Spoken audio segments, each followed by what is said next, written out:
আমার বিয়েটা কি তাহলে অন্য কারোর সাথে হয়েছে আপনি বাদে? আমি মোটেও সুপাত্র নই। আশ্চর্য, প্রশংসা করছি আপনার, আর আপনি চেঁচিয়ে নিজেকে বলছেন আপনি সুপাত্র নন। সত্যি বললাম। আচ্ছা চলেন, কালবৈশাখী ঝড়ের বৃষ্টি দেখি বসে। বৃষ্টি দেখার কি আছে? রুয়াত বেলকুনিতে যেতে যেতে বলে, সাদমান ভাইয়া ঠিকই বলেছে, আপনার নাম পাল্টে নিরামিষ ইমতিয়াজ রসকসিন কাঠখোট্টা রাখা উচিত। খাবারে বেশি বেশি আমিষ খাবেন। কথাটা বলে প্রত্যুত্তরে শাফায়েতের কোনো রেসপন্স না পেয়ে পেছন ফিরে দেখে শাফায়েত তার ঠিক পেছনে দাঁড়ানো। রুয়াত আকস্মিক পেছনে দেখে চমকে যায়, বুকে ফু দিয়ে বলে, ভয় পাইয়ে দিয়েছিলেন, শব্দ করে আসতে হয়তো। শাফায়েত কেমন একটা দৃষ্টি নিয়ে তাকিয়ে আছে রুয়াতের দিকে। রুয়াত শাফায়েতকে এইভাবে তাকিয়ে থাকতে দেখে সামনে তাকালো। এমনভাবে তাকানোর কি আছে? আর কথা বলছে না কেন? রুয়াত আর চোখে তাকিয়ে শাফায়েতকে সেই একই দৃষ্টি নিয়ে তাকিয়ে থাকতে দেখে ভ্রু নাচিয়ে বলে, এমনভাবে তাকায় আছেন কেন? এই বৃষ্টি তো ভালো না, মতলব। শাফায়েত দৃষ্টি সরিয়ে নিল। বিড়বিড় করে ইডিয়েট বলে পাশ থেকে রশিদে ঝুলানো টাওয়ালটা নিয়ে চলে গেল। রাতের ঝড় শেষে নতুন এক ভোরের আগমন ঘটল। রাত খুব ভোরেই ঘুম থেকে উঠে ফজরের নামাজ পড়ে বাগানে ঘাসের উপর হাঁটাহাঁটি করছে। বৃষ্টি পড়ার দরুন মাটি থেকে আলাদা এক ঘ্রাণ ভেসে আসছে। রুয়াত বাগানে থাকা দোলনায় বসল। বাড়ির সবাই ঘুমে বিভোর। রুয়াত পেয়ারা গাছের দিকে তাকাতেই দেখতে পায় গাছের ডালে ময়না দুটো পাখি বসে পেয়ারা খাচ্ছে। ছেলে না মেয়ে সেটা বুঝতে পারল না রুয়াত। তাকিয়ে রইল এক ধ্যানে পাখিগুলোর দিকে। রুয়াতের মতে পাখিরা হয় মুক্ত, স্বাধীন। তারা তাদের নিজ মতো এক দেশ থেকে আরেক দেশে উড়ে বেড়ায়।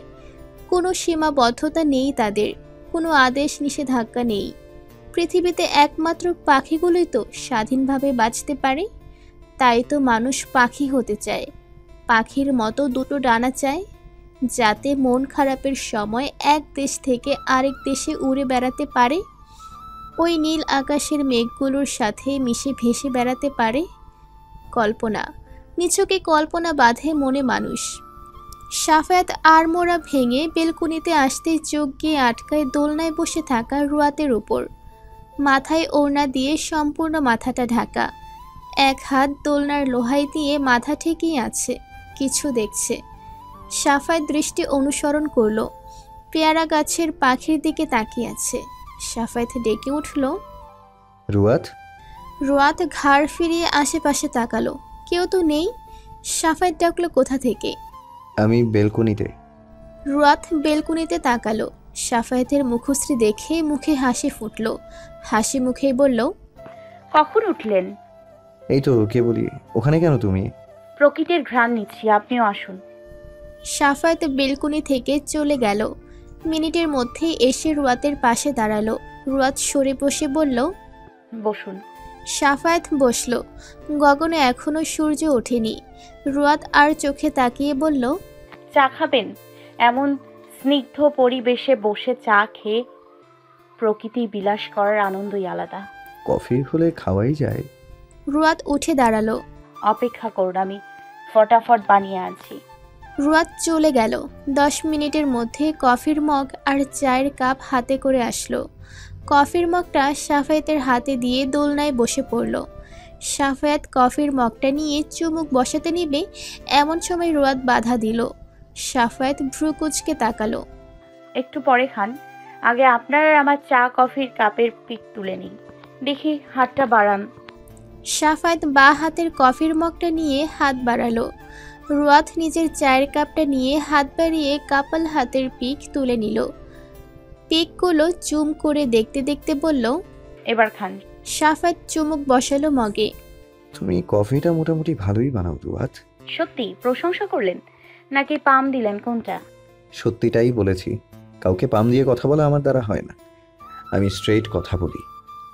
রুয়াত মুচকি হেসে বলল, আই লাইক ইট।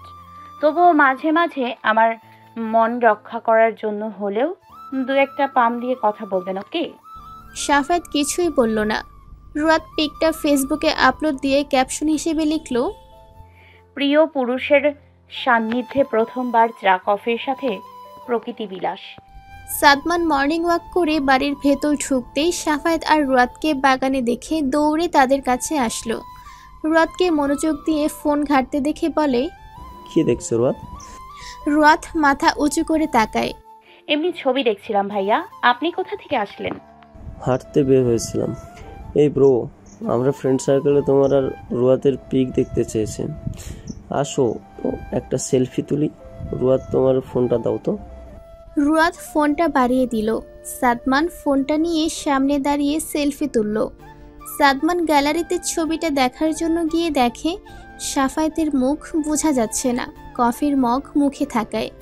সাদমান পিছু ফিরে বলল, ব্রো, পরে খেও কফি, আগে একটা সেলফি তুলে নিই। সাফায়েত তাকালো ফোনের দিকে। সাদমান তুলে ফেললো পিকটা দেখে নেয় ফের। এবারের পিকটা ঠিকঠাক আছে। রুয়াদের ফোন রুয়াদকে দিয়ে বলে, হোয়াটসঅ্যাপে পাঠিয়ে দিও। রুয়াদ আচ্ছা বলে। সাদমান চলে যায়। রুয়াদ সাদমানের হোয়াটসঅ্যাপে পিকগুলো পাঠিয়ে দেয়। তারপর ফেসবুকে ঢুকে তাদের তিনজনের একটা পিক আপলোড দিয়ে ক্যাপশন দেয়, সকালটা সুন্দর ছিল। ডাইনিং টেবিলে বসে খাবার খাচ্ছে সাফায়াত, সাদমান, রুয়াদ, সানজিদা। শারমিন বেগম খাবার বেড়ে দিচ্ছে। সাদমান খাচ্ছে আর ফোন স্ক্রল করছে। সাফায়াত আর চোখে দেখল।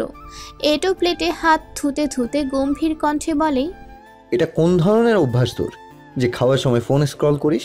এই অভ্যাসটা চেঞ্জ করিস। সাদমান ফোন বন্ধ করে খাওয়ায় মনোযোগ দিল। সাফায়াত টিস্যু দিয়ে হাত মুছে রুয়াদের দিকে তাকিয়ে বলল, আমি গাড়িতে অপেক্ষা করছি। রুয়াদ মাথা নাড়ালো। সাফায়াত চলে গেল। রুয়াদ খাওয়া শেষে হাত ধুয়ে সোফা থেকে ব্যাগটা নিয়ে শারমিন বেগমের উদ্দেশ্যে বলে, আসছে আম্মু। সাবধানে যেও ভার্সিটি। রুয়াদ মুচকি হেসে চলে আসলো। গাড়ির কাছে আসতেই দেখলো সাফায়াত গাড়ির ভেতর বসে আছে। রুয়াদ গাড়িতে উঠে ব্যাগটা কোলে নিয়ে বলে, চলুন। সাফায়াত গাড়ি স্টার্ট দিল। মাঝ রাস্তায় এসে জ্যামে আটকে পড়ল তারা। লম্বা জ্যাম, গাড়ি একটু এগোতে পারছে না। বিরক্তিতে সাফায়াতের চোখ মুখ কুঁচকে আসে। রুয়াদ তাকায় সেই বিরক্ত মাখা মুখপানে। লোকটাকে আজকাল বেশ ভালোই লাগছে তার কাছে। ভার্সিটিতে যেমন রাগী দেখেছিল, কই বাসায় তো তেমন রাগী না। তবে বেশ গম্ভীর এই লোক, খুব একটা হাসি মুখে দেখেনি রুয়াদ। সাফায়াত বাহিরে দৃষ্টিপাত করে তাকিয়ে আছে। বিরক্তির চরম পর্যায়ে যাওয়ার পথে সামনে থাকা গাড়িগুলো চলতে শুরু করলো। প্রলম্বিত দীর্ঘশ্বাস ফেলল সাফায়াত। তারপর মনোযোগ দিল গাড়ি চালাতে। ভার্সিটির সামনে আসতেই রুয়াদ নেমে যায় গাড়ি থেকে। তারপর সোজা ক্লাসের দিকে হাঁটা ধরে। ক্লাসের সামনে আসতেই দেখে ইংরেজি টিচার নাইমুর জাকারিয়া ক্লাসে অলরেডি ঢুকে ক্লাস নেওয়া শুরু করেছে। রুয়াদ শুকনো মুখ করে বলল, may I coming sir? Naimur Zakaria পড়ানোতে ব্যাঘাত পেয়ে তাকালো রুয়াদের পানে। তারপর হাতের ঘড়িটায় চোখ বুলিয়ে বলে, কটা বাজে এখন? 10টা 20। ক্লাস শুরু কয়টায়? 10টায়। বাকি মিনিট বাইরে দাঁড়িয়ে থাকো, আমি বের হলে ঢুকবে ক্লাসে। রুয়াদ মন খারাপ নিয়ে ক্লাসের বাইরে দাঁড়িয়ে রইল। সাফায়াত সেকেন্ড ফ্লোরে উঠে ক্লাসে ঢুকতে নিবে এমন সময় সামনে তাকিয়ে দেখে রুয়াদ ক্লাসের বাইরে দাঁড়িয়ে আছে। বুঝতে বাকি নেই দেরি হবার দরুন বাহিরে দাঁড় করিয়ে রেখেছে টিচার। সাফায়াত ফোন থেকে টিচার্স ক্লাস রুটিন দেখে নিল। আজ ফার্স্ট ক্লাসে কোন টিচার? নাইমুর জাকারিয়া নাম দেখে ফোনের কল লিস্টে গিয়ে নাইমুরকে ফোন লাগালো। নাইমুর আকস্মিক সাফায়াতের ফোন কল পেয়ে পড়ানো বন্ধ করে সাইডে গিয়ে ফোন রিসিভ করে বলে, হ্যালো। সাফায়াত জবাব দিল, ক্লাসের বাইরে যাকে দাঁড় করিয়ে রেখেছিস তাকে ক্লাসে ঢুকতে দে। নাইমুর ভ্রু কুচকালো। মেয়েটা দেরি করে আসছে, তাকে কেন ক্লাসে ঢুকতে দিব? রাস্তায় জ্যাম ছিল বিধায় দেরি হয়েছে, আর বিষয়টা আমার ভালো লাগছে না। আশ্চর্য, তোর কেন ভালো লাগবে না? বউ রেখে অন্য মেয়ের জন্য দরদ হচ্ছে কেন তোর? ভাবসাব তো ভালো ঠেকছে না সাফু। জবার নাম্বারটা দে, এখনই বলে দিব। সাফায়াতের মুখে আগের তুলনায় গম্ভীর হলো। জবাকে আমি বিয়ে করিনি নাইমুর, আমার বউ রুয়াদ, যাকে বাহিরে দাঁড় করিয়ে রেখেছিস। নাইমুর অবাক হয়ে কিছুটা উচ্চস্বরে বলে, কি? পরক্ষণে স্টুডেন্টদের দিকে তাকিয়ে দেখে তারা তার দিকে তাকিয়ে আছে। নিজেকে স্বাভাবিক করে নাইমুর বলল, তোর সাথে না জবার বিয়ে হওয়ার কথা ছিল? তাহলে রুয়াতের সাথে হলো কিভাবে? পরে বলবো সময় করে। এখন বেটার রুয়াতকে ঢুকতে দে ক্লাসে। ট্রু লাভ, বুঝছি, রাখলাম এখন। নাইমুর ফোনটা পকেটে ঠুকিয়ে মুখটা গম্ভীর করলো।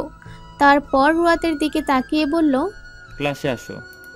রুয়াত ক্লাসে ঢুকে সুইটের পাশে বসলো। নাইমুর পড়ালো আর বারবার রুয়াতের দিকে তাকালো। কিভাবে হলো জবার সাথে বিয়েটা না হয়ে রুয়াতের সাথে? বেল বাজতেই নাইমুর রুয়াতের আগামী পড়া দিয়ে চলে যায়। সেকেন্ড ক্লাসে সাফায়েত আসে।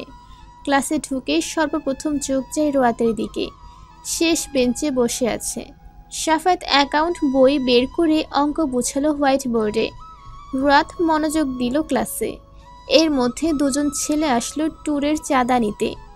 ভেতরে আসার অনুমতি চাইলে সাফায়েত গম্ভীর কণ্ঠে বলে, আমি ক্লাস নেওয়ার সময় কি তোদের এই ক্লাসে আসতে হয় আমার পড়ায় ব্যাঘাত ঘটানোর জন্য? নেহাল শান্ত কণ্ঠে বলল, জরুরি না হলে আসি না স্যার।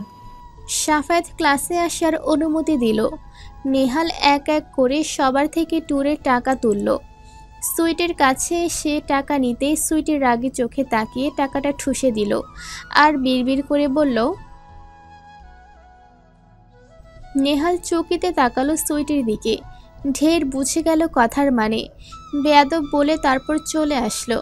সাফায়েত মনোযোগ দিল পড়ানোতে। রোহান ম্যানেজমেন্টের ডিপার্টমেন্টে বসে আছে। মাথায় এখনও ব্যান্ডেজ। কাল সকালে রওনা দেওয়া হবে কুয়াকাটার উদ্দেশ্যে। সব কিছুর ব্যবস্থা করা শেষ।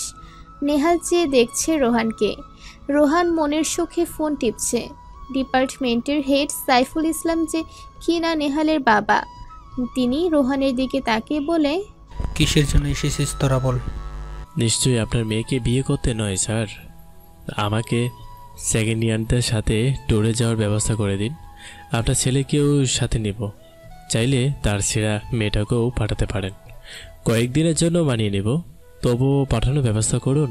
তোর মামুকে গিয়ে বল ব্যবস্থা করে দিতে। মামু এসব ছোটোখাটো বিষয় হেল্প করে না, আপনাকেই করতে হবে। দেখছি কি করা যায়, এখন যাই এখান থেকে। রোহান চলে গেল। নেহাল বাবার দিকে তাকিয়ে বলে, না করতে পারো না ডিরেক্ট, উচ্ছন্নে চলে যাচ্ছে ছেলেটা। তুই কি কম উচ্ছন্ন চলে গেছিস? তুই তো এত বড়ের হাড্ডি, আবার আইসিস আরেকজনকে নিয়ে বলতে। নেহাল মুখ ভেঙচি দিল। যেতে যেতে বলে গেল, ভালো হতে চাইছি, দাম দিলে না, পরে শুধু কথা শুনিয়ে দেখো, তোমার স্বাদের ডুপ্লেক্স বাড়িতে আগুন ধরিয়ে দেব। ক্লাস শেষ করে রোয়াত আর সুইটি মাঠ দিয়ে হেঁটে যাচ্ছে। রোহান নেহাল ছাউনির নিচে বসেছিল। রোহান রোয়াতকে দেখা মাত্রই তার দিকে এক ধ্যানে তাকিয়ে থাকে। নেহাল গলা ছেড়ে বলল, মনে হয় না তাকিয়ে থেকে কোনো লাভ হবে রোহান। চকিতে ফিরে তাকালো রোহান। মানে? কাল দেখেছি এক ছেলের সাথে রোয়াতকে, মেবি বয়ফ্রেন্ড। কাল দেখছিস আর আজ বলছিস? বলতে চেয়েছিলাম কাল, কিন্তু রেগে থাকা বলতে মনে নেই। আই থিঙ্ক রুয়াত মিঙ্গেল। ভাই ও তো হতে পারে। হতেও পারে, শিওর না। তোর প্যারার লাল ছুটি থেকে জেনে আমার জানাইস তো। কথা বলা না আমার সাথে। কেন? মনোমালিন্য চলছে আমাদের মাঝে। হয় ওর বিয়ের জন্য নাকি বাসা থেকে পাত্র দেখছে, তাই আমাকে বলছে কিছু করার জন্য। আমার কি বিয়ের বয়স হয়েছে বল? তবুও ওর বাপরে বলছিলাম, আমি কি রোজগার করি, কি খাওয়ামু তার মেয়েরে বল। শালা লুচ্চা, ব্যায়াম করার সময় মনে ছিল না তুই বেকার? মেয়ের পেট থেকে আসা ফিগার খাওয়ার শিশু, এখন আসছিস বাহতাবাজি করার জন্য।